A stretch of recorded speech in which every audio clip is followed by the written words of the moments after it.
No, Dalton. No. Art of fishing. ನಿನಗಿನ್ನೂ ಗೊತ್ತಿಲ್ಲ. ನೀನು ಮೀನನ್ನ ಹಿಡಿಬೇಕು ಅಂದ್ರೆ ವೇಟ್ ಮಾಡಬೇಕಾಗತ್ತೆ. ಮೀನು ಬರಬೇಕು, ಅದರ ನಂತರ ನೀನು ಹಿಡಿಬೇಕು. Just wait. ಜತಿನ್ ಇನ್ನೇನೇನು ಮಾಡ್ತಾನೆ ನೋಡೋಣ.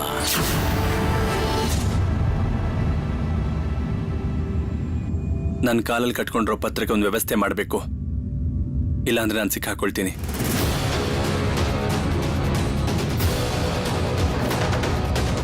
ನನ್ನ ಕ್ಷಮಿಸ್ಬಿಡು ಅಣ್ಣ. ನಾನು ನಿನಗೆ ಹೊಡೆದೆ ಅಂತ ಅವ್ರು ನನಗೆ ಶಿಕ್ಷೆ ಕೊಡ್ತಾ ಇದ್ದಾರೆ.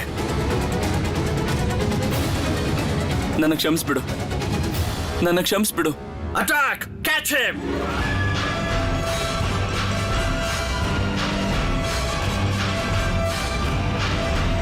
Search him!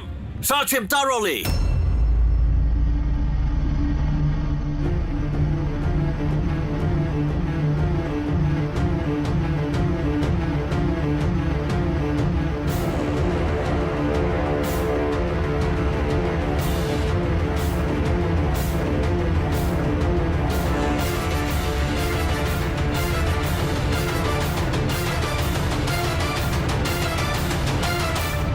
ಜತಿನಣ್ಣ ಈಗ ಸಾಕ್ಷಿ ಸಮೇತ ಸಿಕ್ಕಾಕೊಬಿಡ್ತಾರೆ.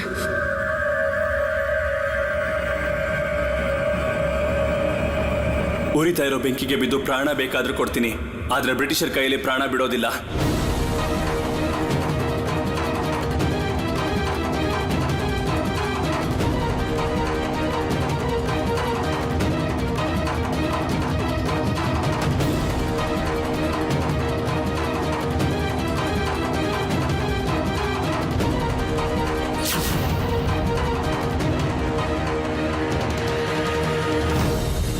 ವಂದೇ ಮಾತರಂ.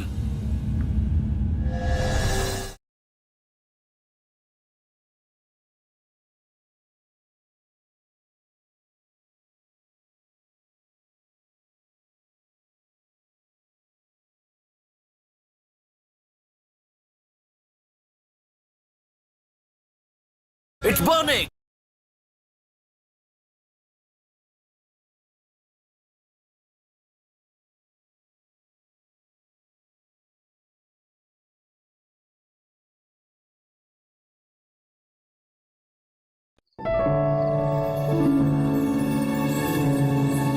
ನೀನ್ ತಿಂಡಿ ತಿನ್ನೋಕ್ ಯಾಕೆ ಬರ್ಲಿಲ್ಲ ಸುಬಿ?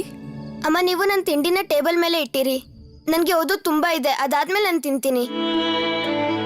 ಸರಿ, ನಾನು ಇದನ್ನ ಇಲ್ಲೇ ಇಟ್ಟಿರ್ತೀನಿ. ಆದ್ರೆ ನೀನ್ ತಿಂದೇ ಇದ್ರೆ ನಾನು ಕೂಡ ತಿನ್ನೋದಿಲ್ಲ. ನೀನ್ ತಿಂದೇ ಇದ್ರೆ ನಂಗೆ ಬೇಜಾರಾಗುತ್ತೆ ಸುಬಿ. ನಿನ್ನ ಅಕ್ಕ ಅಣ್ಣಂದ್ರು ಕೂಡ ನೀನ್ ಕೊಟ್ಟಷ್ಟು ತೊಂದ್ರೆ ನನಗೆ ಕೊಟ್ಟಿಲ್ಲ ಸುಬಿ. ನೀನಂತೂ ನನಗೆ ತುಂಬಾ ತೊಂದರೆ ಕೊಟ್ಟಿದ್ಯಾ. ನೀನಿನ್ನೂ ಚಿಕ್ಕ ಹುಡುಗ ಅಲ್ಲ, ನಿನಗೆಲ್ಲ ಗೊತ್ತಾಗತ್ತೆ, ಎಲ್ಲ ಅರ್ಥ ಆಗತ್ತೆ. ಸಮಸ್ಯೆ ಏನು ಅಂತ ಗೊತ್ತಾ? ನೀನು ಇಷ್ಟು ಚಿಕ್ಕ ವಯಸ್ಸಿಗೆ ಸ್ವಂತ ವಿಚಾರದಿಂದ ನಿನ್ ಬುದ್ಧಿಯಿಂದ ಸಾಗೋಕೆ ಪ್ರಯತ್ನ ಮಾಡ್ತೀಯ. ನಿನಗೇನನ್ಸುತ್ತೆ? ಅಪ್ಪ ನಿನಗೆ ಕೆಟ್ಟದ್ದನ್ನ ಬಯಸ್ತಾರ? ಅವ್ರು ಏನೇ ಮಾಡಿದ್ರು ಎಲ್ಲದನ್ನೂ ನೀನ್ ಒಳ್ಳೇದಕ್ಕೋಸ್ಕರನೇ ಮಾಡೋದು. ನಿನ್ನ ಅಣ್ಣ ಅಕ್ಕ ನಿಮ್ಮಪ್ಪ ಹೇಗ್ ಹೇಳ್ತಾರೋ ಹಾಗೆ ಮಾಡ್ತಾರೆ. ನಿನ್ನ ಅಣ್ಣಂದ್ರೆಲ್ರೂ ನಿಮ್ಮಪ್ಪನ ಮಾತನ್ನ ಕೇಳ್ಕೊಂಡು ಅವ್ರ ಗೌರವನ ಉಳಿಸಿದ್ದಾರೆ. ನಿನ್ನ ಅಣ್ಣ ಆಗ್ಲಿ ಅಕ್ಕ ಆಗ್ಲಿ ಇದುವರೆಗೂ ಯಾವತ್ತಿಗೂ ಅವ್ರ ಕಣ್ಣಲ್ಲಿ ಕಣ್ಣಿಟ್ಟು ನೋಡೋ ಧೈರ್ಯನ ಮಾಡಿಲ್ಲ, ಮುಂದೇನೂ ಮಾಡೋದಿಲ್ಲ. ಆದ್ರೆ ನೀನ್ ಇದನ್ನ ಮಾಡ್ತಾ ಇದ್ಯಾ. ನೀನ್ ನಮ್ಮ ಮಾತನ್ನ ಕೇಳೋದು ಇಲ್ಲ, ನಿನಗ್ ಹೇಗಿಷ್ಟನೋ ಹಾಗೆ ಮಾಡ್ತೀಯ. ಮತ್ತೆ ಅದರಿಂದಾಗಿನೇ ನಮ್ಮಿಬ್ಬರಿಗೂ ನಿನ್ ಬಗ್ಗೆ ತುಂಬಾ ಚಿಂತೆ, ಬೇರೆ ಮಕ್ಕಳಿಗಿಂತನೂ ಜಾಸ್ತಿ. ನೀನ್ ಅರ್ಥನೇ ಮಾಡ್ಕೊಳ್ಳೋದಿಲ್ವಾ? ಅಮ್ಮ, ನನ್ ಬರೀ ನನ್ನ ಇಚ್ಛೆ ಅಷ್ಟೇ ಅಪ್ಪನ ಹತ್ರ ಹೇಳಿದ್ದಲ್ವಾ? ಏನ್ ನಿನ್ನಿಚ್ಛೆ ಹೇಳು, ಏನ್ ನಿನ್ನಿಚ್ಛೆ? ಇನ್ನೂ ಸರಿ ತಪ್ಪು ಯಾವುದು ಅಂತ ಗೊತ್ತಿಲ್ವೋ ಅವನು ಅವನಿಷ್ಟದಂತೆ ಹೇಗ್ ಬದುಕೋಕಾಗತ್ತೆ? ನೀನೀಗ ನಿಮ್ಮಪ್ಪ ತೋರಿಸಿದ ದಾರಿನಲ್ಲೇ ನಡಿಬೇಕಾಗತ್ತೆ ಸುಭಾಷ್. ನಿನ್ನ ಬುದ್ಧಿಯಿಂದ ದೇಶ ಯಾವತ್ತಿಗೂ ಸಾಗೋದಿಲ್ಲ. ನೀನು ದೊಡ್ಡ ವ್ಯಕ್ತಿ ಆಗ್ಬೇಕು ಅಂದ್ರೆ ಅಪ್ಪ ಹೇಗ್ ಹೇಳ್ತಾರೋ ನೀನ್ ಹಾಗೆ ಕೇಳ್ಬೇಕಾಗತ್ತೆ. ನೀನು ಇಡೀ ರಾತ್ರಿ ಕುತ್ಕೊಂಡು ಓದೋದು ಬರೆಯೋದು ಮಾಡಿ ನಿನ್ನಿಷ್ಟದ ಹಾಗೆ ಪರೀಕ್ಷೆ ಪೇಪರಲ್ಲಿ ಬರೆದ್ ಬಂದ್ರೆ ಅದನ್ಯಾರು ಒಪ್ಪೋದಿಲ್ಲ ಸುಭಿ. ಹಾಗ್ ಮಾಡಿದ್ರೆ ಪುಸ್ತಕಕ್ಕೆ ಯಾವ ಬೆಲೆ ಇರುತ್ತೆ ಹೇಳು? ನಾನು ಹೇಳಿದ ಅರ್ಥ ಆಗ್ತಿದ್ಯಾ? ಹೀಗೆ ನೀನ್ ಇಡೀ ರಾತ್ರಿ ಎದ್ದಿರ್ಬೇಡ. ನೀನ್ ತಿಂದಿದ್ರೆ ನಾನು ತಿನ್ನೋದಿಲ್ಲ. ದೇಶನ ಯಾರು ಆಳ್ತಾರೆ ಅಮ್ಮ? ನಾವ್ ಯಾರು ಆಳ್ತಾ ಇಲ್ಲ ಅಲ್ವಾ? ನಮ್ ದೇಶದವ್ರು ಯಾರೂ ಆಳ್ತಿಲ್ಲ. ಜೀವನ ಪೂರ್ತಿ ಬೇರೆ ಜನರೇ ನಮ್ ದೇಶನ ಆಳ್ತಿರ್ಬೇಕಾ?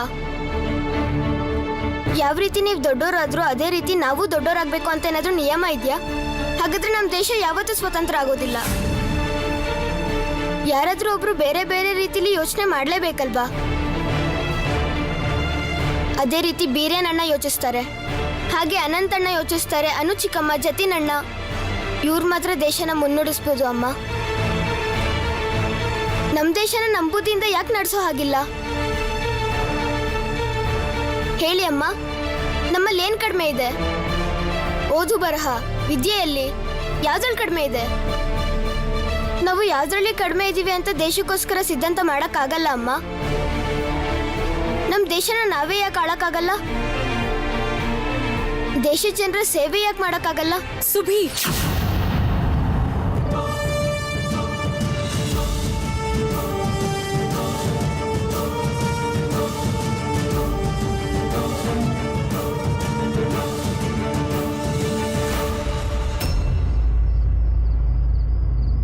ಅವನ್ ಕಾಲ್ನ ತೆಗೀರಿ ಅಲ್ಲಿಂದ.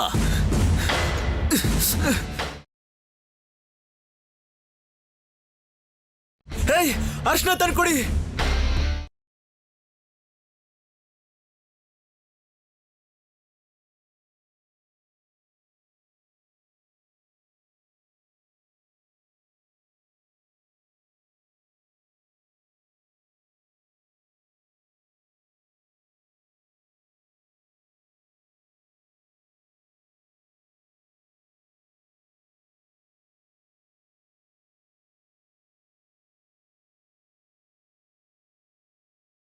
ಅವನ್ ಕಾಲಲ್ಲಿ ಏನ್ ಇಟ್ಕೊಂಡಿದ್ನೋ ಅದೆಲ್ಲ ಸುಟ್ಟು ಹೋಯ್ತು. That means Jatin is very desperate.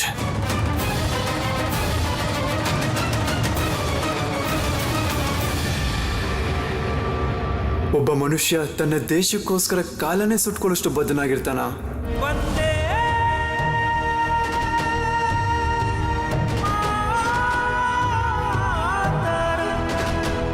ಏಯ್, ಎಬ್ಸಿ ಅವನನ್ನ. ಸೈಡ್ಗೆ ಹೋಗಿ. ನಿನ್ನ ಕಾಲಲ್ಲಿದ್ದ ಪೇಪರ್ ಅಲ್ಲಿ ಏನ್ ಬರ್ದಿತ್ತು? ಏನಿತ್ತು ಅದ್ರಲ್ಲಿ?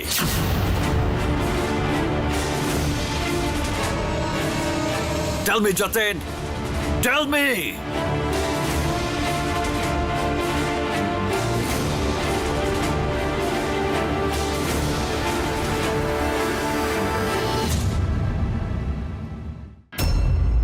ಅವನಿಗಷ್ಟು ದೊಡ್ಡ ಗಾಯ ಆಗಿದೆ, ಚಿಕಿತ್ಸೆ ಮಾಡದೆ ಹೊಡಿತಿದ್ದೀರಲ್ಲ ನೀವು ಮನುಷ್ಯರ? Hey!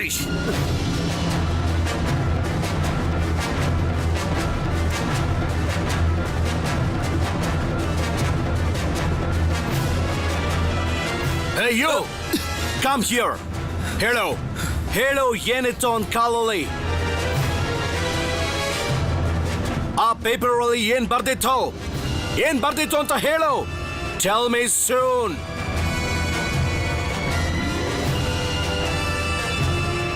Come on! Speak up! ನನ್ನ ಕಾಲಲ್ಲಿ ಏನೂ ಇರಲಿಲ್ಲ.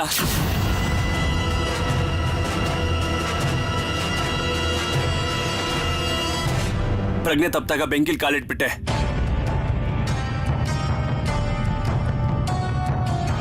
ಅವನಿಗೆ ಹೊಡೆಯೋದು ಬೇಡ, ನಾನು ಅವನ ಹತ್ರ ಕ್ಷಮೆ ಕೇಳಕ್ ಬಂದಿದ್ದೆ.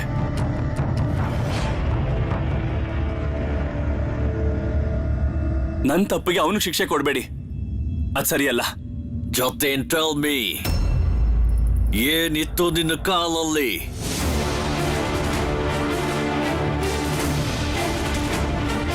ನಾನು ಸರಿಯಾಗಿ ನೋಡಿದ್ದೆ. Tell me, Jatin. Tell me. ಯಾರ ದೃಷ್ಟಿ ಕೇವಲ ಕೆಳಗಡೆನೆ ಇರುತ್ತೋ ಅಂಥವ್ರು ಕಾಲಿನ ಕೆಳಗೆ ನೋಡ್ತಾರಲ್ವಾ ಸಾಹೇಬ್ರೆ?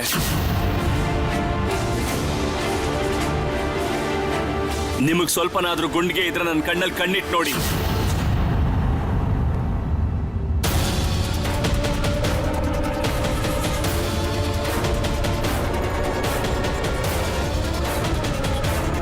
ಆಗ್ಲೂ ನಿಮಗೆ ಹೇಳ್ತೀನಿ, ನಾನು ನಿಮಗೆ ಹೇಳ್ತೀನಿ, ನೀವು ನೋಡಿದ್ದು ನಿಜ ಅಲ್ಲ, ನನ್ನ ಕಾಲಲ್ಲಿ ಏನೂ ಇರ್ಲಿಲ್ಲ ಅಂತ. Oh, really? ಬೆಂಕಿಯಲ್ಲಿ ಸುತ್ತ ಹೋದ್ರೆ ಕೈದಿಗಳಿಗೆ ಅರಿಶಿನ ಅಲ್ಲ, ಸಾಲ್ಟ್, ಉಪ್ಪು ಹಚ್ಚಿ ಅವನಿಗೆ ಉಪ್ಪು.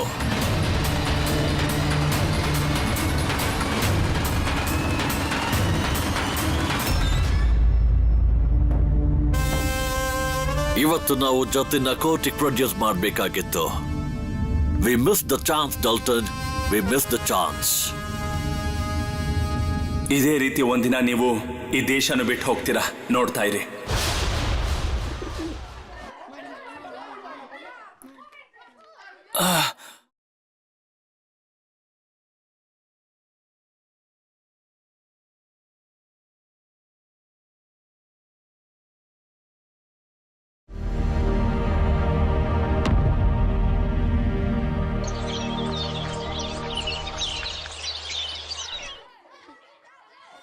ನೋಡ್ತಿರು, ನೆನ್ನೆ ಮೇಷ್ಟ್ರು ಬರೆಯಕ್ ಹೇಳಿದ್ರಲ್ಲ ಪ್ರಬಂಧನ, ಅದನ್ನ ಇವತ್ ನೋಡ್ತಾರೆ. ಒಂದ್ ಸ್ವಲ್ಪ ತಪ್ಪಾಗಿದ್ರು ತುಂಬಾ ಹೊಡಿತಾರೆ. ಇದೇನಿದು ಅರ್ಧೆಂದು? ನೀನ್ ಯಾಕೆ ಹೀಗೆ ಕುಣ್ತಾ ಇದೀಯಾ? ಏನಾಗಿದೆ ನಿಂಗೆ? ತೋರ್ಸು, ಏನಾಗಿದೆ?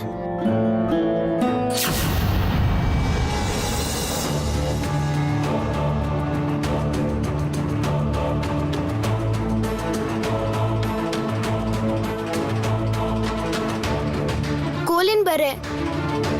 ಯಾರು ಹೊಡೆದಿದ್ದು ನಿಂಗೆ? ಅಪ್ಪ ಹೊಡೆದಿದ್ದು.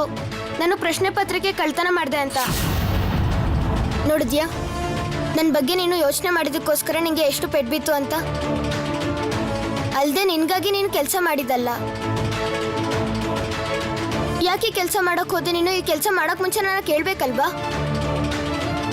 ಅಲ್ಲ ಅರ್ಧೆಂದು, ನೀನ್ ಪ್ರಶ್ನೆ ಪತ್ರಿಕೆ ಕದಿವಾಗ ಮೇಷ್ಟ್ರು ನಿನ್ನ ನೋಡಿದ್ರಾ? ಇಲ್ಲ, ನಾನು ಅದನ್ನ ತಗೊಂಡೋಗಿ ವಾಪಸ್ ಟೇಬಲ್ ಮೇಲೆ ಇಟ್ಟೆ. ಸುಭಾಷ್ ಬೇಡ ಅನ್ನಲ್ವಾ, ಆಗ ನಾನು ಏನು ನೋಡ್ದಿರ ಹಾಗೆ ಇಟ್ಟೆ. ಅಪ್ಪಂಗೆ ಹೇಗೆ ಗೊತ್ತಾಯ್ತು ಅಂತ ನಂಗೆ ಗೊತ್ತೇ ಆಗ್ತಾ ಇಲ್ಲ. ಅರ್ಧೆಂದು, ನೀನು ನಿಮ್ಮಪ್ಪಂಗೆ ಹೇಳಿಲ್ವಾ ನಾನು ಪ್ರಶ್ನೆ ಪತ್ರಿಕೆನ ನೋಡಿಲ್ಲ ಅಂತ? ಏನ್ ವಿಷಯ? ವಾನರರ ಗುಂಪು ಎಲ್ಲ ಇಲ್ಲಿ ಹಾಕಿದ್ದೀರಾ? ಸುಬೇಂದ್ರ ಮೇಷ್ಟ್ರೆ, ನೀವು ಪ್ರಶ್ನೆ ಪತ್ರಿಕೆನ ನೋಡಿದ್ರೆ ಏನು ಮಾಡಲ್ಲ ಅಂತ ನಮ್ಗೆ ಹೇಳಿದ್ರಿ ಅಲ್ವಾ? ಹಾಗಿದ್ಮೇಲೆ ಅರ್ಧೆಂದುಗ್ ಯಾಕೆ ಹೊಡೆದ್ರಿ? ನಿಜವಾದ ಅಪರಾಧಿ ನಾನು.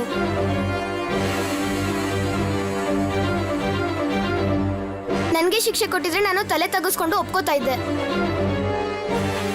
ಓ, ನೀನ್ ಇಲ್ಲಿಗೆ ಬಂದು ಇವ್ರ ಹತ್ರ ಎಲ್ಲಾ ಕಥೆನೂ ಹೇಳ್ತಾ ನಿಂತಿದ್ಯಾ? ಇನ್ಯಾವ ತಪ್ಪು ಬಾಕಿ ಉಳಿದಿಲ್ಲ. ಕೈ ತೋರ್ಸೋ, ಕೈ ತೋರ್ಸಿಲೆ.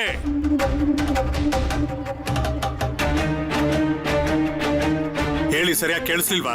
ನಾನು ಹೇಳ್ದೆ ಅಲ್ವಾ ಕೈ ತೋರ್ಸೋದಕ್ಕೆ? ನೀನು ಕೈ ತೋರ್ಸಿಲ್ಲ ಅಂದ್ರೆ ನೋಡಿ ಏನ್ ಮಾಡ್ತೀನಿ ಅಂತ.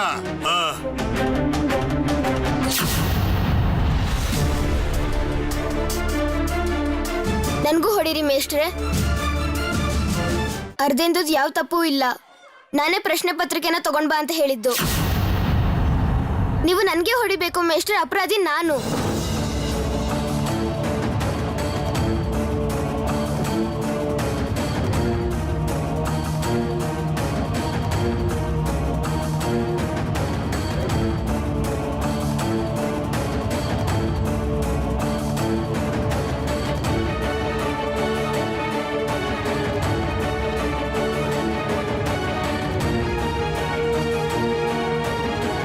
ನಾಟಕ ನಡೀತಾ ಇದೆಯಾ ಇಲ್ಲಿ? ನಾಟಕ, ಅನ್ಯಾಯದ ಸಮರ್ಥನೆ ಮಾಡೋ ನಾಟಕ ಮಾಡ್ತಿದ್ದೀರಾ? ಇಲ್ಲ ಸುಬೇಂದ್ರ ಮೇಷ್ಟ್ರೆ, ಅರ್ಧೆಂದು ಪ್ರಶ್ನೆ ಪತ್ರಿಕೆ ಕದ್ದು ಅನ್ಯಾಯ ಮಾಡಿದ್ದಾನೆ ಅಂದ್ಮೇಲೆ, ಆದ್ರೆ ಅವನು ಇದನ್ನೆಲ್ಲ ಮಾಡಿದ್ದು ನಮಗೋಸ್ಕರ. ನೀವೇನಾದ್ರು ಶಿಕ್ಷೆ ಕೊಡೋದಾದ್ರೆ ನಂಗೆ ಕೊಡಿ. ನಾನೇ ಪ್ರಶ್ನೆ ಪತ್ರಿಕೆ ತಗೊಂಡು ಸುಭಾಷ್ ಹತ್ರ ಹೋಗಿದ್ದು. ಇದ್ರಲ್ಲಿ ನನ್ ತಪ್ಪು ಇದೆ, ನನ್ಗೂ ಶಿಕ್ಷೆ ಕೊಡಿ. ನಾವೆಲ್ಲರೂ ಪದೇ ಪದೇ ಹೇಳ್ತಿದ್ವಿ ಈ ಪತ್ರಿಕೆನ ನೋಡು ಅಂತ. ಆದ್ರೆ ಸುಭಾಷಾಗ್ ಮಾಡ್ಲಿಲ್ಲ. ತಪ್ಪು ಮಾಡಿರೋದ್ ನಾವು, ನಮಗ್ ಶಿಕ್ಷೆ ಕೊಡಿ.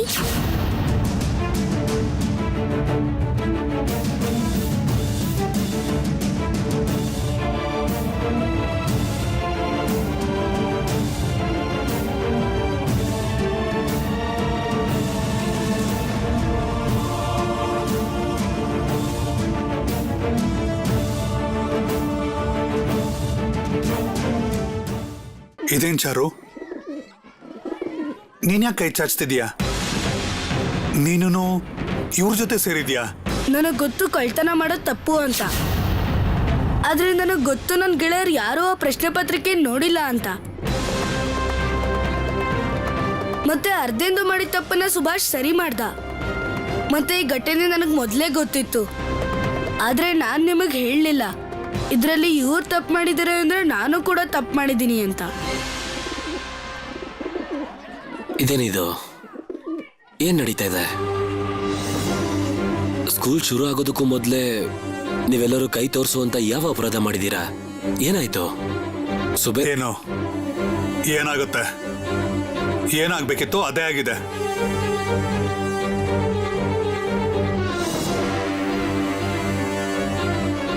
ಓದೋದ್ರ ಬಗ್ಗೆ ಗಮನವೇ ಇಲ್ವಲ್ಲ.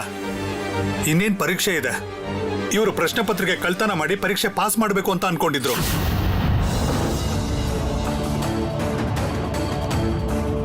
ಈಗ ಸಿಕ್ಕಾಕೊಂಡ್ಮೇಲೆ ಇವರೆಲ್ಲರೂ ತಾವು ದೊಡ್ಡ ಸತ್ಯವಂತರು ಅಂತಿದ್ದಾರೆ.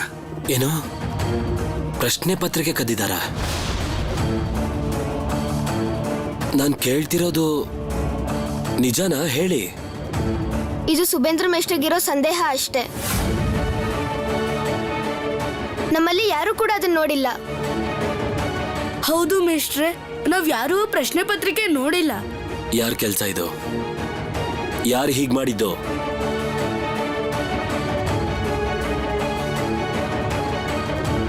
ಇದನ್ ಯಾರು ಮಾಡಿದ್ದು? ಉತ್ತರ ಕೊಡಿ. ಯಾಕೆಲ್ಲ ಸುಮ್ನಾಗ್ಬಿಟ್ರಿ? ನಾನು ಪ್ರಶ್ನೆ ಪತ್ರಿಕೆನ ಕಳ್ತನ ಮಾಡಿ ಸುಭಾಷ್ ಕೊಡ್ಬೇಕು ಅಂತಿದ್ದೆ, ಅವನು ಪಾಸ್ ಆಗ್ಲಿ ಅಂತ.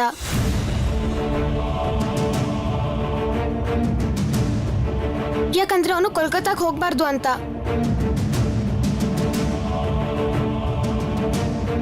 ಆದ್ರೆ ಸುಭಾಷ್ ಕೂಡ ಅದನ್ನ ನೋಡ್ಲಿಲ್ಲ, ನಮಗೂ ನೋಡೋಕ್ ಬಿಡ್ಲಿಲ್ಲ ಅವನು. ಇದು ಅನ್ಯಾಯ. ಕೆಟ್ಟ ಕೆಲಸ ಮಾಡಿದೀರಾ ನೀವೆಲ್ರೂ.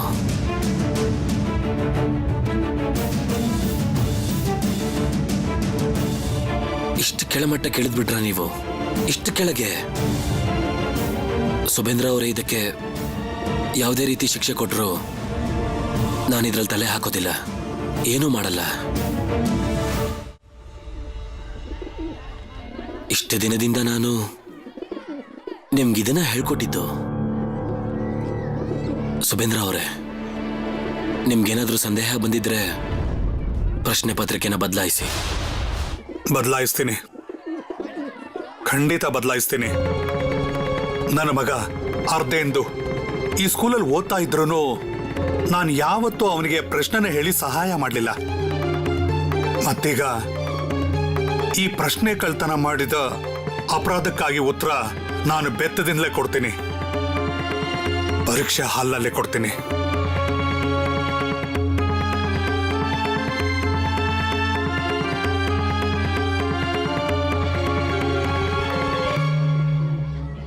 ಎಲ್ಲರೂ ಕ್ಲಾಸ್ಗೆ ಹೋಗಿ ಕ್ಲಾಸ್ ಒಳಗೆ ಹೋಗಿ ಕೂತ್ಕೊಳ್ಳಿ. ಇನ್ಯಾವತ್ತೂ ಈ ರೀತಿ ಕೆಲಸ ಮಾಡೋದಕ್ಕೆ ಹೋಗ್ಬೇಡಿ. ಕೇಳಿ, ಈ ರೀತಿ ಮಾಡೋದ್ರಿಂದ ನೀವು ಯಾರು ದೊಡ್ಡ ವ್ಯಕ್ತಿಗಳಾಗಲ್ಲ, ಸಾಧ್ಯನೇ ಇಲ್ಲ. ಇದನ್ನೇ ಸುಭಾಷ್ ಹೇಳ್ತಿದ್ದ ಮಿಸ್ಟ್ರೆ, ಆದ್ರೆ ನಾವ್ ಯಾರು ಕೇಳಲಿಲ್ಲ. ತಪ್ಪು ಮಾಡಿದ್ರಿ, ತುಂಬಾ ದೊಡ್ಡ ತಪ್ಪು ಮಾಡಿದ್ದೀರಾ. ಸುಬೇಂದ್ರ ಅವರು ನೀವು ಮಾಡಿರೋ ತಪ್ಪಿಗೆ ಶಿಕ್ಷೆ ಆಗಿ ತುಂಬಾ ಕಠಿಣ ಪ್ರಶ್ನೆಗಳನ್ನ ತಯಾರಿ ಮಾಡ್ತಾರೆ. ನೀವೆಲ್ಲರೂ ಈಗ ತುಂಬಾ ಶ್ರದ್ಧೆಯಿಂದ ಓದ್ಬೇಕಾಗತ್ತೆ. ಹೋಗಿ ಹೋಗಿ ಎಲ್ಲ ಕ್ಲಾಸ್ ಒಳಗೆ ಕೂತ್ಕೊಳ್ಳಿ, ನಾನು ಬಂದು ಪಾಠ ಶುರು ಮಾಡ್ತೀನಿ. ಹೋಗಿ.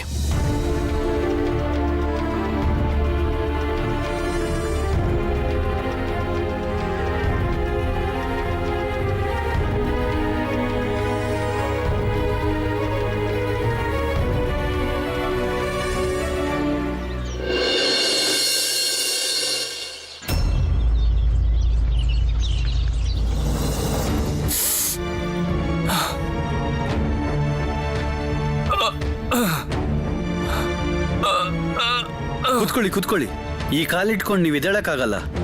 ಈ ತಟ್ಟೆ ನನಗೆ ಕೊಡಿ, ನಾನು ನಿಮಗೆ ಊಟ ತರ್ತೀನಿ. ಇಲ್ಲೇ ಕೂತಿರಿ.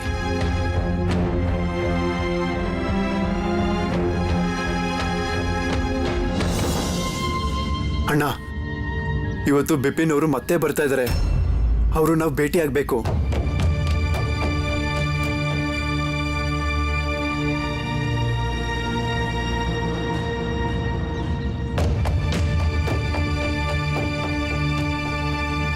ಜತಿನ್, ಇವತ್ತು ನಿನ್ನ ಕೋರ್ಟ್ಗೆ ಕರ್ಕೊಂಡು ಹೋಗ್ತಾ ಇದೀವಿ. ಬೇಗ ತಿಂಡಿ ತಿಂದು ತಯಾರಾಗು.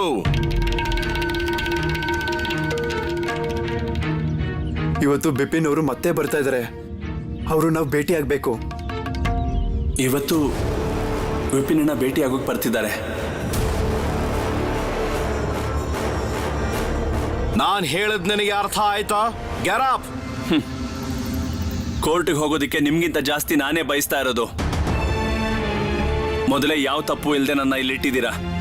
ನಾನು ಈ ಕಾಲಿನ ಪರಿಸ್ಥಿತಿಲಿ ನಾನು ನಡ್ಕೊಂಡು ಬರೋಕ್ಕಾಗಲ್ಲ. ಮತ್ತಿಷ್ಟೆಲ್ಲ ಆದ್ಮೇಲೆ ನಾನು ನನ್ನ ಪರಿವಾರದವ್ರನ್ನ ನೋಡಿದ್ಮೇಲೆ ಬರೋದು. ಬಹುಶಃ ನಮ್ಮ ಮಾವ ಬರ್ತಾರೆ, ಲಲಿತ್ ಚಾಟರ್ಜಿ. ಅವರು ವಕೀಲರು, ನನ್ನ ಪರವಾಗಿ ಕೇಸ್ ನಡೆಸ್ತಾರೆ. ಜತಿನ್, ಇವತ್ತು ನೀನು ಕೋರ್ಟ್ಗೆ ಅದೆಷ್ಟೇ ದೊಡ್ಡ ಲಾಯರ್ನ ಕರ್ಕೊಂಡು ಬಂದ್ರು ಏನು ಪ್ರಯೋಜನ ಇಲ್ಲ. ಇವತ್ತು ನಿನ್ನನ್ನು ಯಾರು ಕಾಪಾಡೋಕ್ಕಾಗೋದಿಲ್ಲ. ಯಾವ ಧೈರ್ಯದಿಂದ ಈ ಮಾತನಾಡ್ತಾ ಇದ್ದೀರಾ ನೀವು? ಏನ್ ಸಾಕ್ಷಿ ಇದೆ ನಿಮ್ಮ ಹತ್ರ? ಅದನ್ನ ನೀನು ಕೋರ್ಟ್ಗೆ ಹೋದ್ಮೇಲೆ ಅರ್ಥ ಮಾಡ್ಕೋತೀಯ.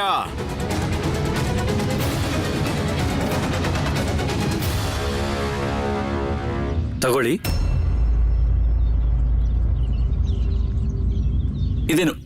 ಇದೇನ್ ಮಾಡ್ತಿದ್ಯಾ ನೀನು? ನಿನ್ನ ಊಟ ನನಗೆ ಯಾಕೆ ಕೊಡ್ತಾ ಇದೀಯಾ? ಇವತ್ತು ನೀವು ಕೋರ್ಟಿಂದ ವಾಪಸ್ ಬರೋಷ್ಟರಲ್ಲಿ ನನಗೆ ಬಿಡುಗಡೆ ಆರ್ಡರ್ ಬರುತ್ತೆ. ನಾನೀಗ ಮನೆಗೆ ಹೋಗ್ತೀನಿ. ಮನೆಗೆ ಹೋದ್ಮೇಲೆ ನಾನು ತೃಪ್ತಿಯಿಂದ ಹೊಟ್ಟೆ ತುಂಬ ಊಟ ಮಾಡ್ತೀನಿ. ಆದರೆ ನೀವು ತೃಪ್ತಿಯಿಂದ ಹೊಟ್ಟೆ ತುಂಬ ಊಟ ಮಾಡೋಕ್ಕಾಗಲ್ಲ. ನೀನ್ ನನಗೇನಾಗಬೇಕು? ನಿನ್ನ ಊಟನೆಲ್ಲ ನನಗೆ ಕೊಡ್ತಾ ಇದೆಯಲ್ಲ. ಯಾರೂ ಅಲ್ಲ, ಆದರೆ ನೀವು ನಮ್ಮ ಬಗ್ಗೆ ಯೋಚನೆ ಮಾಡಿ ನಮ್ಗಳಿಗೆ ಓದೋದು ಬರೆಯೋದು ಕಲಿಸ್ಕೊಟ್ರಿ. ನೀವು ತುಂಬ ಒಳ್ಳೆ ವ್ಯಕ್ತಿ. ನಿಮ್ಮ ಒಂದು ಮಾತು ನಂಗೆ ತುಂಬ ಇಷ್ಟ ಆಯಿತು. ಜೈಲಿಂದ ಹೊರಗೋದ್ಮೇಲೆ ಸ್ವಾಸ್ಥ್ಯ ಜೀವನಕ್ಕೆ ವಾಪಸ್ ಹೋಗಬೇಕು. ನೋಡ್ತೀರಿ, ನನಗೆ ಲೇತ್ ಮಿಷಿನ್ ಬಳಸೋಕ್ಕಾಗಲ್ವೇನೋ, ಆದರೆ ನಾನೇನಾದರೂ ಖಂಡಿತ ಮಾಡ್ತೀನಿ. ಖಂಡಿತ ಮಾಡ್ತೀಯಾ? ನಾನು ನಿಮಗೆ ನಮಸ್ಕಾರ ಮಾಡ್ಬೋದಾ? ಇದ್ರ ನಂತರ ನಾವು ಭೇಟಿ ಆಗ್ತೀವೋ ಇಲ್ವೋ? ನೀನು ಕ್ಷೇಮವಾಗಿ ನಿನ್ನ ಪರಿವಾರ, ನಿನ್ನ ಮನೆಯವ್ರ ಜೊತೆ ಇದ್ದು ಬಿಟ್ರೆ ಅದೇ ನನಗೆ ಬೇಕಾದಷ್ಟಾಯ್ತು. ಆದರೆ ಇನ್ಯಾವತ್ತೂ ಭೇಟಿ ಆಗೋಲ್ಲ ಅಂತ ಹೇಳಬೇಡ. ಹೇಳು, ನಿಮ್ಮ ಮನೆ ಎಲ್ಲಿದೆ? ನಾನು ಬಿಡುಗಡೆ ಆದಮೇಲೆ ನಿಮ್ಮ ಮನೆಗೆ ಬರ್ತೀನಿ. ನಿನ್ನ ಅಗತ್ಯ ಇದೆ.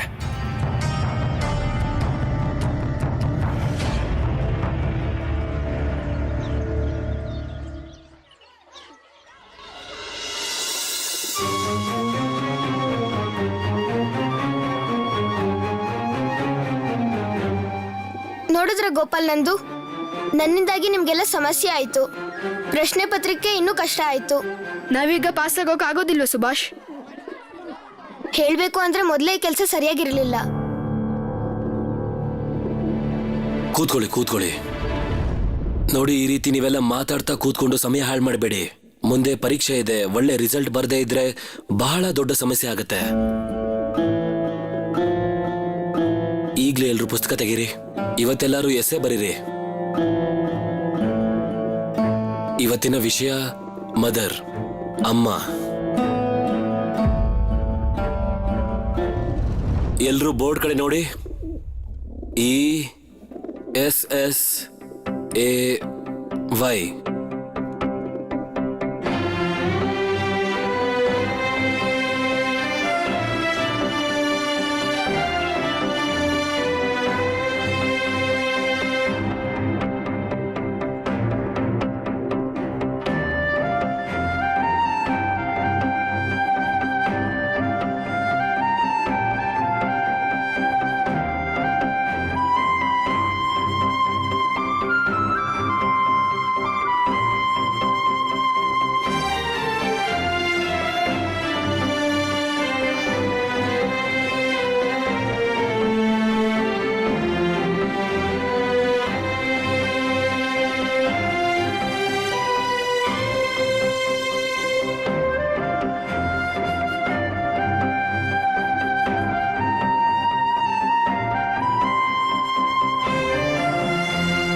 ಸುಭಾಷ್,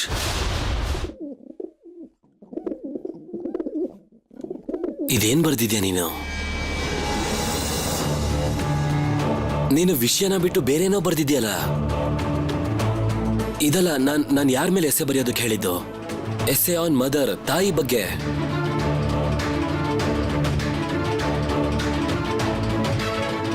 ಅದಕ್ಕೆ ನೀನ್ ಏನ್ ಬರ್ದಿದ್ಯಾ ಇಲ್ಲಿ? ಗೋಪಾಲ್ ನಂದು ಪೂರ್ತಿಯಾಗಿ ತಪ್ಪು ಬರ್ದಿದ್ದಾರೆ. ನಾನು ಅವ್ರಿಗೆ ಅದಕ್ಕೆ 10ರಲ್ಲಿ 2 ಕೊಡ್ಬೋದು. ನಿನಗೆ ನಾನು 0 ಬಿಟ್ಟು ಬೇರೆ ಏನು ಕೊಡೋದಕ್ಕಾಗಲ್ಲ. ಹಾ, ಅಲ್ಲ, ನಿನಗಂತೂ ಓದು ಬರೆಯೋದಕ್ಕೆ ಮನ್ಸೇ ಇಲ್ಲ. ನಾನು ಎಸೆ ಬರೆಯೋದಕ್ಕೆ ಹೇಳಿದ್ದು ಅಮ್ಮನ ಮೇಲೆ, ತಾಯಿ ಕುರಿತಾಗಿ. ತಾಯಿ ಅಂದ್ರೆ ಜನ್ಮ ಕೊಟ್ಟ ತಾಯಿ, ಆದ್ರೆ ನೀನ್ ಬರ್ದಿರೋದು ದೇಶದ ತಾಯಿ.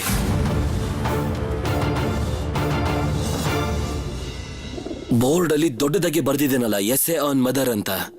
ಆದ್ರೆ ನೀನ್ ಏನ್ ಬರ್ದಿದ್ಯಾ ಸುಭಾಷ್? ಮಾಧವ್ ಮಿಸ್ಟ್ರೆ, ದೇಶನೂ ನಮ್ ತಾಯಿನೇ ಅಲ್ವಾ?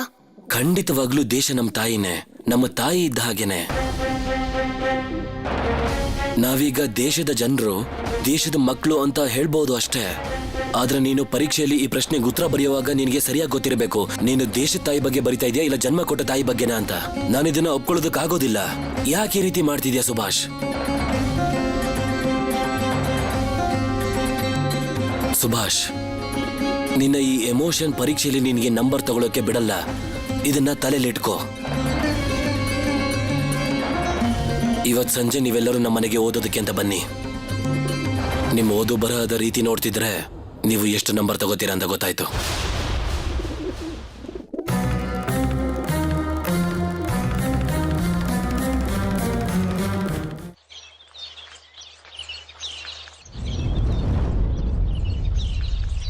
ಎಲ್ಲಾ ಪುಸ್ತಕದ ಕಾಪಿನೂ ಸ್ಕೂಲಿಗೆ ಒಯ್ದಿದ್ದಾನೆ. ಇದನ್ನೆಲ್ಲ ನೋಡಿದ್ಮೇಲೂ ನಿಮಗೆ ಅನ್ನಿಸ್ತಾ ಇದೆಯಾ ನಮ್ ಸುಬಿ ಶಾಲೆಗೆ ಹೋಗಿ ಸರಿಯಾಗಿ ಓದೋದು ಬರೆಯೋದು ಎಲ್ಲ ಮಾಡ್ತಿದ್ದಾನೆ ಅಂತ? ನನಗೆ ಗೊತ್ತು, ಅವನು ಬೇರೆ ಯಾವ್ದ್ರ ಬಗ್ಗೆನೂ ಚಿಂತೆ ಮಾಡ್ತಿದ್ದಾನೆ. ಇಲ್ದಿದ್ರೆ ನಿಮಗೂ ಏನಾದ್ರೂ ಗೊತ್ತಾಗ್ತಿತ್ತು.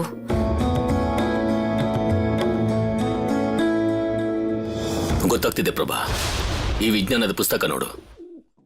ಸುಭಾಷ್ ಈ ಪುಸ್ತಕನ ಮುಟ್ಟಕ್ಕೆ ಹೋಗಿಲ್ಲ. ಪರೀಕ್ಷೆ ಹತ್ರನೇ ಇದೆ. ಇಡೀ ವರ್ಷ ಸುಭಾಷ್ ಏನ್ ಮಾಡ್ದ ಅಂತ ನನ್ಗೆ ಅರ್ಥನೇ ಆಗ್ತಾ ಇಲ್ಲ. ಈ ಪುಸ್ತಕದಿಂದ ಹೊಸ ಪುಸ್ತಕದ ವಾಸನೆ ಹೋಗಿಲ್ಲ ಪ್ರಭಾ. ಮತ್ತಿದಷ್ಟೇ ಅಲ್ಲ, ಈ ಬರ್ದಿರುವಂತ ಕಾಪಿನ ನೋಡು. ಯಾವ ಪ್ರಶ್ನೆಗೆ ಯಾವುದೋ ಉತ್ತರ. ಎಲ್ಲದಕ್ಕೂ ಇವನೇನೇನೋ ಬರ್ಬಿಟ್ಟಿದ್ದಾನೆ, ಏನೇನೋ. ಸುಭಾಷ್ ಈ ವರ್ಷ ಪಾಸ್ ಆಗೋದಕ್ಕೆ ಕಷ್ಟ ಪ್ರಭಾ. ಹೊಸ ಸ್ಕೂಲಲ್ಲಿ ಈ ವರ್ಷ ಭರ್ತಿಯಾಗಿ ಇದೇ ರೀತಿ ಅಲ್ಲಿ ಕೂಡ ಅವನು ಫೇಲ್ ಆಗ್ತಾ ಇದ್ರೆ ನನ್ನ ಅವಮಾನಕ್ಕೆ ಯಾವ ಕೊನೆನೂ ಇರೋದಿಲ್ಲ. ನೀವ್ ಹೇಳೋ ಮಾತನ್ನ ನಾನು ಒಪ್ತೀನಿ. ಇನ್ 1 ವರ್ಷ ಸುಬಿ ಸರಿಯಾಗಿ ಓದ್ದೆ ಹೋದ್ರೆ ಅವ್ನ್ ಸರಿಯಾದ ಮಾರ್ಕ್ಸ್ ಅನ್ನ ತೆಗಿಯೋಕ್ಕಾಗಲ್ಲ. ನಮ್ ಮನೆಗೆ ಅವಮಾನ ಆಗತ್ತೆ. ಆದ್ರೆ ನಾವು ಸುಬಿ ಬಗ್ಗೆನೂ ಯೋಚಿಸ್ಬೇಕಲ್ವಾ? ಅವನ್ ಹೋಗೋ ತಪ್ಪು ದಾರಿಯಿಂದ ಅವನನ್ನ ತಡಿಬೇಕಲ್ವಾ? ನಾವಿಷ್ಟ ದಿನ ತಪ್ಪು ಮಾಡಿದ್ವಿ. ಅವನ್ ಕೇಳೋ ಪ್ರಶ್ನೆಗಳಿಗೆಲ್ಲ ಉತ್ತರ ಕೊಟ್ವಿ. ಇನ್ ಮುಂದೆ ಅವನ್ ಕೇಳೋ ಪ್ರಶ್ನೆಗಳಿಗೆ ಉತ್ತರ ಕೊಡೋದ್ ಬೇಡ. ನೋಡ್ ಪ್ರಭಾ, ಸುಭಾಷ್ ಏನೇ ಪ್ರಶ್ನೆ ಕೇಳಿದ್ರು ಕೂಡ, ಏನೇ ಉತ್ತರ ಕೊಟ್ರು ಕೂಡ ಅದು ಪೂರ್ತಿಯಾಗಿ ಬೇರೆನೇ ಇರುತ್ತೆ. ಸುಭಾಷ್ನ ಭಾವನೆನ ನಾನು ತಪ್ಪಂತ ಹೇಳಕ್ಕಾಗಲ್ಲ. ಯಾಕಂದ್ರೆ ಅವನು ಮನುಷ್ಯರ ಬಗ್ಗೆ ಯೋಚಿಸ್ತಾನೆ, ಮನುಷ್ಯರಿಗೆ ಸೇವೆ ಮಾಡೋ ಬಗ್ಗೆ ಯೋಚಿಸ್ತಾನೆ. ಅದಕ್ಕೆ ನಾನು ಯಾವ ತರ ತಡಿಲಿ ಅಂತ. ಆದ್ರೆ ಇದೇ ತಪ್ಪಲ್ವಾ? ದೇಶದ ಜನರ ಜೊತೆ ನಿಂತ್ಕೊಳ್ಳೋದು, ಅವರಿಗೆಲ್ಲ ಸಹಾಯ ಮಾಡೋದು, ದೇಶಕ್ಕಾಗಿ ಸಹಾಯ ಮಾಡೋದು, ಹೀಗೆಲ್ಲ ಮಾಡೋದ್ರಿಂದ ಒಂದಿನ ದೇಶಕ್ಕೆ ಸ್ವಾತಂತ್ರ್ಯ ಸಿಗತ್ತೆ ಅಂತ ಅನ್ಕೊಂಡಿದ್ದಾನವನು. ಇದೇ ರೀತಿ ಕೆಲಸಗಳನ್ನ ಅವನು ಮುಂದುವರಿಸ್ತಾ ಇದ್ರೆ ಅಗತ್ಯ ಬಿದ್ರೆ ನಾನು ಅವನನ್ನ ಕೋಣೆನಲ್ಲಿ ಕೂಡ ಹಾಕ್ಬಿಡ್ತೀನಿ. ಸುಭಾಷ್ನ ಕೋಣೆಯಲ್ಲಿ ಕೂಡ ಹಾಕ್ತೀಯಾ? ಅವನಿರ್ತಾನ? ನಾವೀಗ ಯಾರನ್ನಾದ್ರೂ ಕೋಣೆಯಲ್ಲಿ ಬಲವಂತವಾಗಿ ಕೂರ್ಸಕ್ಕಾಗ್ಬಹುದು, ಕೈಕಾಲ್ ಕಟ್ಟಿ ಕೂರ್ಸ್ಬಹುದು. ಆದ್ರೆ ಮನ್ಸನ್ ಹೇಗ್ ತಡಿತೀಯಾ? ಅವನ ಯೋಚನೆ ಹೇಗ್ ತಡಿತೀಯಾ? ಪ್ರಭಾ, ಸುಭಾಷ್ ತುಂಬಾನೇ ಬದಲಾಗಿ ಹೋಗಿದ್ದಾನೆ. ಯಾವ ರೀತಿ ನೀವು ದೊಡ್ಡವರಾದ್ರೂ ಅದೇ ರೀತಿ ನಾವು ದೊಡ್ಡವರಾಗ್ಬೇಕು ಅಂತ ಏನಾದ್ರೂ ನಿಯಮ ಇದೆಯಾ? ಹಾಗಾದ್ರೆ ನಮ್ ದೇಶ ಯಾವತ್ತೂ ಸ್ವತಂತ್ರ ಆಗೋದಿಲ್ಲ. ಯಾರಾದ್ರೂ ಒಬ್ರು ಬೇರೆ ಬೇರೆ ರೀತಿಲಿ ಯೋಚನೆ ಮಾಡ್ಲೇಬೇಕಲ್ವಾ?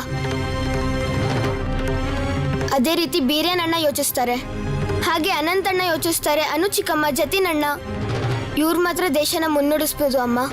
ಹೀಗೆಲ್ಲ ಮಾತಾಡಬೇಡಿ ನೀವು. ನನಗ್ ನಿಜವಾಗ್ಲೂ ಭಯ ಆಗತ್ತೆ.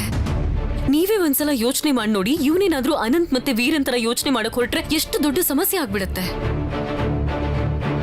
ಇಲ್ಲ ಪ್ರಭಾ, ಈ ಹುಡುಗ ಇನ್ನು ಓದೋದು ಬರೆಯೋದನ್ನ ನಿಲ್ಲಿಸ್ಬಿಟ್ಟು ದೇಶ ದೇಶ ಅಂತ ಓಡಾಡೋದು ಖಂಡಿತವಾಗ್ಲೂ ಇನ್ ಮುಂದೆ ಹೀಗಾಗೋದಕ್ಕೆ ನಾನು ಯಾವತ್ತೂ ಬಿಡೋದಿಲ್ಲ. ನಾನು ಸುಭಾಷ್ನ ಕೋಲ್ಕತ್ತಾಗೆ ಕಳಿಸಿ ಎಷ್ಟು ದೂರದವರೆಗೂ ಸರಿದಾರಿಯಲ್ಲಿ ನಡೆಸ್ತೀನೋ ನನಗಂತೂ ಗೊತ್ತಿಲ್ಲ. ಆದ್ರೆ ಪ್ರಯತ್ನ ಅಂತೂ ಮಾಡ್ಲೇಬೇಕಲ್ವಾ?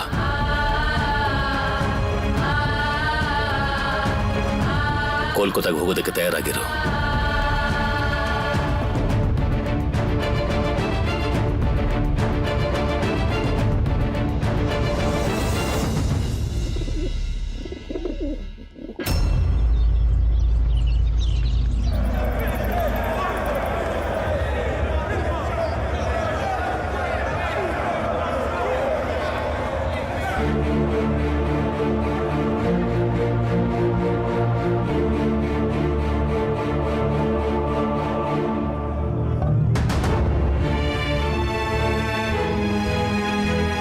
ಇವರೇ ಹಾಬು ಮಿತ್ರ, ರೋಧಾ ಕಂಪ್ನಿಲಿ ಕೆಲಸಗಾರ. ಕಂಪ್ನಿಯವ್ರು ಗೊತ್ತಿಲ್ಲ ಇವನ್ ಎಂತ ವ್ಯಕ್ತಿ ಅಂತ. ನಮಗ್ ಗೊತ್ತಿದೆ ಇವನ್ ಎಂತವನು ಅಂತ. ನಮಸ್ಕಾರ. ಭಾಗ ಜತಿನಲ್ವಾ? ಬಿಪಿನ್ ಅಣ್ಣ ನಿಮ್ ಬಗ್ಗೆ ಎಲ್ಲ ಹೇಳಿದ್ದಾರೆ. ಇಲ್ಲಿ ನೋಡಿ, ನೀವೇನ್ ಕೇಳ್ತಾ ಇದ್ದೀರೋ ಅದಕ್ಕೆ ನನ್ನ ಹತ್ರ ಒಂದು ಪರಿಹಾರ ಇದೆ. ಆದ್ರೆ ಅದನ್ನ ಒಬ್ರು ಇಬ್ರು ಮಾಡೋ ಕೆಲಸ ಅಲ್ಲ.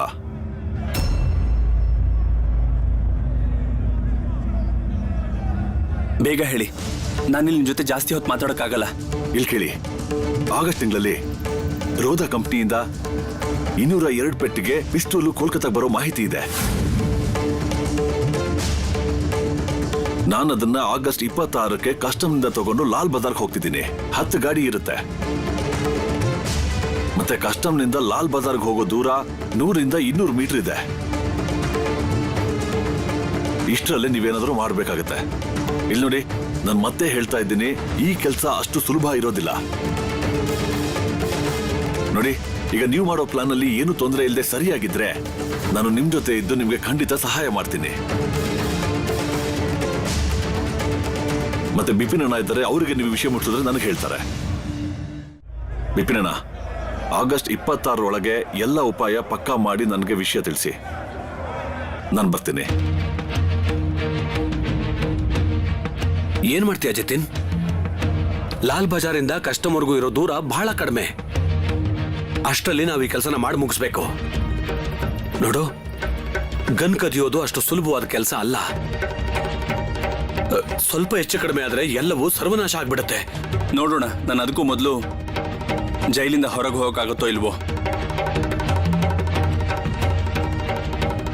ದೂರ ಎಷ್ಟಾದ್ರೂ ಇರ್ಲಿ, ಆದ್ರೆ ಈ ಅವಕಾಶಕ್ಕೆ ನಮ್ಮ ಜೀವನೇ ಕೊಡ್ಬೇಕಾದ್ರೂ ನಾವೆಲ್ಲ ಖಂಡಿತ ಕೊಡ್ತೀವಿ. ಗನ್ ಸಿಗದೆ ಇದ್ರೆ ನಾವ್ಯಾರು ಹೋರಾಡಕ್ಕಾಗಲ್ಲ ವಿಪಿನ್ ಅವರೇ. ಈ ಅನ್ಯಾಯನ ನೋಡ್ತಿದ್ದೀರಲ್ವಾ, ಹೇಗೆ ಗನ್ನಿಲ್ದೆ ಅವ್ರನ್ನ ತಡೆಯೋದು? ನನಗೆಲ್ಲ ಅರ್ಥ ಆಗ್ತಾ ಇದೆ ಜತಿನ್, ಆದ್ರೆ ಈ ಜೈಲಿಂದ ನಿನ್ನ ಯಾವಾಗ ಬಿಡುಗಡೆ ಮಾಡ್ತಾರೆ ಅಂತ ಏನಾದ್ರೂ ಗೊತ್ತಾ? ಅದು ನನಗೂ ಸರಿಯಾಗಿ ತಿಳಿತಾ ಇಲ್ಲ. ಇವರೆಷ್ಟೇ ಪ್ರಯತ್ನ ಪಟ್ರು ನನ್ನಿಂದ ಏನು ಬಾಯಿ ಬಿಡ್ಸೋಕ್ಕಾಗ್ಲಿಲ್ಲ. ಹೊರಗಿನ ಮಾಹಿತಿ ನಂಗೆ ಸರಿಯಾಗಿ ತಲುಪ್ತಾನೂ ಇಲ್ಲ. ಅದಕ್ಕೆ ಪೊಲೀಸ್ನವರು ಯಾವ ರೀತಿ ಉಪಾಯ ಮಾಡ್ತಾ ಇದ್ದಾರೆ ಅಂತ ನನ್ಗೆ ಅರ್ಥ ಆಗ್ತಿಲ್ಲ. ನೀನ್ ನಿಜವಾಗ್ಲೂ ಬಹಳ ಧೈರ್ಯವಂತಾನೆ. ಸುಟ್ಟು ಇಷ್ಟು ದೊಡ್ಡ ಗಾಯ ಆಗಿದ್ರು ಎಲ್ಲಾನು ಸಹಿಸ್ಕೊಂಡು ಹೋರಾಟಕ್ಕೆ ತಯಾರಾಗ್ತಿದ್ಯಾ. ಇದಕ್ಕಿಂತ ಜಾಸ್ತಿ ಅವರು ಇನ್ನೇನ್ ತಾನೇ ಮಾಡಕ್ಕಾಗತ್ತೆ ಹೇಳಿ ವಿಪಿನ್ ಅವರೇ? ಪರಾಧೀನ ದೇಶದಿಂದ ಯಾವಾಗ ಮುಕ್ತಿ ಸಿಗುತ್ತೋ ಗೊತ್ತಾಗ್ತಿಲ್ಲ. ಈ ಅವಕಾಶನ ನಾವ್ಯಾರು ಬಿಟ್ಕೊಡ್ಬಾರ್ದು. ಸತ್ತೋದ್ರೂ ಸರಿನೇ, ಹೋರಾಟ ಮಾತ್ರ ಯಾವುದೇ ಕಾರಣಕ್ಕೂ ನಿಲ್ಲಿಸಬಾರ್ದು.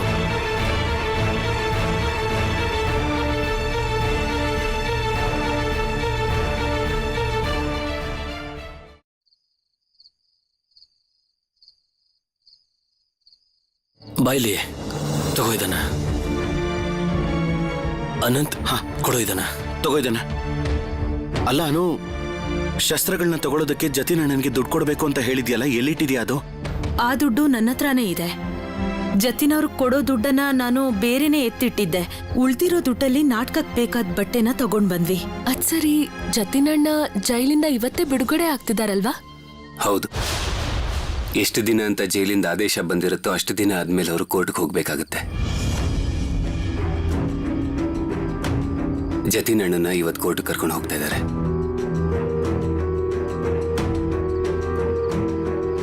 ಭಗವಂತ, ಇವತ್ತ ನರ್ಕದಿಂದ ಜತಿನವ್ರಿಗೆ ಬಿಡುಗಡೆ ಆಗ್ಲಪ್ಪ. ಅಲ್ಲ ಶರತ್, ನಿನ್ಗೆ ಕೋಲ್ಕತ್ತಾ ಕೋರ್ಟಲ್ಲಿ ಗೊತ್ತಿರೋರು ಇದಾರೆ ಅಂದ್ಯಲ್ಲ, ನಾವು ಅವರಿಂದ ಏನಾದ್ರೂ ವಿಷಯ ತಿಳ್ಕೊಬೋದಾ? ಅದ್ ಹೇಗ್ ಸುದ್ದಿ ಸಿಗುತ್ತೇನೋ ಚಿಕ್ಕಮ್ಮ. ನಾನು ಈಗಷ್ಟೇ ಲಾನ ಓದ್ ಮುಗಿಸಿದೀನಿ, ಅಷ್ಟೆಲ್ಲ ಪರಿಚಯ ಇಲ್ಲ ನಂಗೆ. ಜತಿನ್ ಅಣ್ಣನ ಬಗ್ಗೆ ತಿಳ್ಕೊಳಕ್ಕೆ ನನ್ನ ಸ್ನೇಹಿತಂಗೆ ಪತ್ರ ಬರ್ದಿದ್ದೆ, ಆದ್ರೆ ಏನು ಗೊತ್ತಾಗಿಲ್ಲ. ಅನು, ವಿಭಾ, ಇದನ್ ತಗೊಳ್ಳಿ. ಸ್ವಲ್ಪ ತಿಂಡಿ ಮಾಡಿದೀನಿ, ದಾರಿಯಲ್ಲಿ ಹೋಗ್ತಾ ಇದನ್ನ ತಿನ್ಕೊಂಡು ಹೋಗಿ. ಹಸುಫ್ಕೊಂಡು ಇರ್ಬೇಡಿ, ಸರಿನಾ? ಅಲ್ಲ ಅದಕ್ಕೆ ಯಾಕಿಷ್ಟೆಲ್ಲ ಮಾಡೋದಕ್ಕೆ ಹೋದ್ರಿ ನೀವು? ಅಯ್ಯೋ, ಇದ್ರಲ್ಲಿ ಅಂತದೇನಿದೆ? ಅಷ್ಟನ್ನು ನೀವೇ ಒಬ್ರೇ ತಿಂತೀರಾ? ಎದ್ರಿಗೆ ಯಾರೇ ಸಿಕ್ಕಿದ್ರು ಅವ್ರಿಗೆ ಹಂಚ್ತೀರಾ ಅಂತ ನನಗೆ ಗೊತ್ತಿಲ್ವಾ? ಎಲ್ರೂ ಸೇರಿ ಆರಾಮಾಗ್ತೀನಿ. ಸರಿ, ಈಗ ಜೋಪಾನ್ವಾಗಿ ಹೋಗ್ ಬನ್ನಿ. ಹೌದು, ಹೊರಡಿ ಬೇಗ. ನನ್ನ ವಿದ್ಯಾರ್ಥಿಗಳು ಬರ್ತಾರೆ ಈಗ. ಅವ್ರಿಗೆ ವಿದ್ಯಾಭ್ಯಾಸ ಮಾಡಿಸ್ಬೇಕು. ಮಾಧವಮಿಸ್ಟ್ರೆ,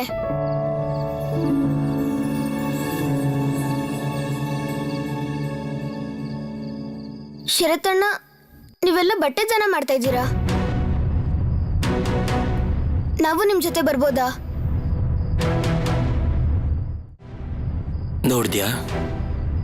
ನೋಡಿದ್ಯಾ ಶರತ್? ಇಲ್ಲ ಸುಭಾಷ್, ಈಗ್ಲಿಂದ ಪರೀಕ್ಷೆ ಮುಗಿಯೋ ತನಕ ನೀನ್ ಎಲ್ಲೂ ಹೋಗೋ ಆಗಿಲ್ಲ, ಯಾರೂ ಹೋಗೋ ಆಗಿಲ್ಲ. ಓದೋದ್ರ ಕಡೆ ಗಮನ ಕೊಡ್ಬೇಕು. ಏನ್ ಸುಭಿ, ಅಪ್ಪ ಸರಿಯಾಗಿ ಹೇಳ್ತಾರೆ. ನಿನಗೆ ಓದೋದ್ರಲ್ಲಿ ಸ್ವಲ್ಪನೂ ಮನಸ್ಸೇ ಇಲ್ಲ ಅಲ್ವಾ? ನಿಮ್ಗೆಲ್ರಿಗೂ ಹೇಳ್ತಾ ಇದ್ದೀನಿ, ಪರೀಕ್ಷೆ ಹತ್ರ ಬರ್ತಾ ಇದೆ, ಎಲ್ರೂ ಮನ್ಸಿಟ್ಟು ಓದಿ. ಇದೆಲ್ಲ ಕೆಲಸ ಮಾಡಕ್ಕೆ ನಾವಿದ್ದೀವಲ್ವಾ, ಸಮಯ ಬಂದಾಗ ನಿಮಗೂ ಹೇಳ್ತೀವಿ. ಆಮೇಲೆ ಆಗೋದಿಲ್ಲ ಶರತಣ್ಣ. ಮತ್ತೆ ನಾನು ನಿಮ್ ಜೊತೆ ಹೀಗೆಲ್ಲ ಮಾಡೋಕ್ಕಾಗೋದೇ ಇಲ್ಲ. ಪರೀಕ್ಷೆ ಮುಗಿಯೋ ದಿನನೇ ಅಪ್ಪ ನನ್ನನ್ನ ಕೋಲ್ಕತ್ತಾ ಕರ್ಕೊಂಡು ಹೋಗ್ಬಿಡ್ತಾರೆ. ನಾನು ನನ್ನ ಪರೀಕ್ಷೆ ರಿಸಲ್ಟ್ ನೋಡೋಕ್ಕೂ ಆಗೋದಿಲ್ಲ ಅಂತ ಹೇಳ್ತಿದ್ರು. ನೀನೇ ನೋಡ್ದೆ ತಾನೆ, ನೀನ್ ಪರವಾಗಿ ಮಾತಾಡಿದಕ್ಕೆ ಅಪ್ಪ ನಮ್ಗೆಲ್ರಿಗೂ ಬೈದ್ರು. ನೀನೇನಾದ್ರೂ ಚೆನ್ನಾಗಿ ಓದಿ ಬರೆದು ಮಾಡಿದಿದ್ರೆ ಈ ತರ ಅಪ್ಪ ನಿನಗೆ ಹೇಳ್ತಾನೆ ಇರಲಿಲ್ಲ.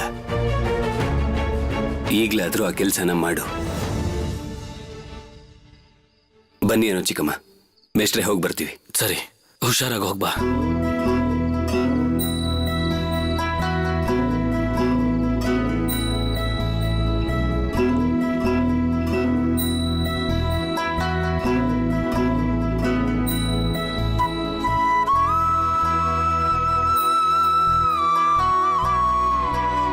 ಯಾಕೆ, ಏನಾಯ್ತು? ಎಲ್ಲ ಇಲ್ಲೇ ನಿಂತಿದ್ದೀರಾ? ಬನ್ನಿ, ಒಳಗ್ ಬನ್ನಿ.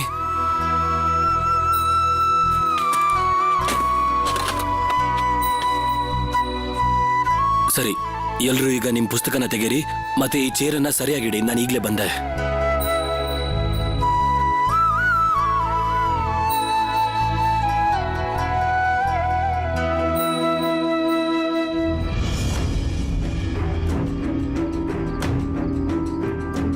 ಅಮೋಲ್ ಯಾಕೆ ಇನ್ನೂ ಬಂದಿಲ್ಲ?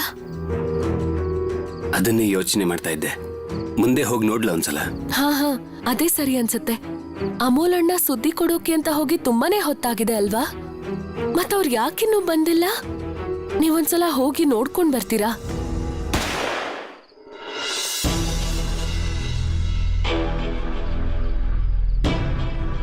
ಗುಂಡಿನ ಸದ್ದು.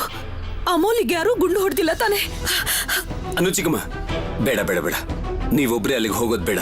ನಾನು ಹೋಗಿ ನೋಡ್ಕೊಂಡ್ ಬರ್ತೀನಿ. ಅಮರ್, ನರೇನ್, ಬನ್ನಿ ಹೋಗಿ ನೋಡೋಣ. ಶರತನ, ನೀವೊಂದ್ ಕೆಲಸ ಮಾಡಿ, ವಿಭಾದ್ಕೆ ಮತ್ತೆ ಅನ್ನು ಅಕ್ಕ ಜೊತೆ ಇಲ್ಲೇ ಇರಿ. ನಾವೆಲ್ಲರೂ ಹೋಗಿ ಬರ್ತೀವಿ. ಅಲ್ಲೇನೇ ಆದ್ರೂ ನಾವು ಬಂದು ತಿಳಿಸ್ತೀವಿ. ಬನ್ನಿ ಹೋಗೋಣ. ಹುಷಾರಾಗಿ ಹೋಗಿ.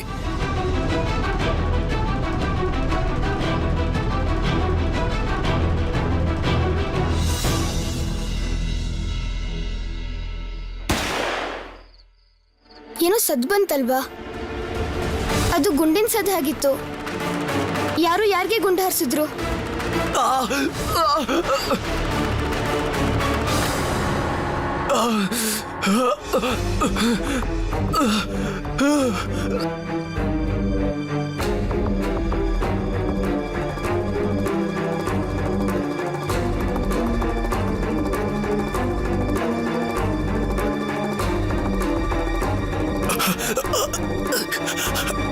ನನ್ಗನ್ಸುತ್ತೆ ಇವ್ರಿಗೆ ಗುಂಡು ಬಿದ್ದಿರೋದು.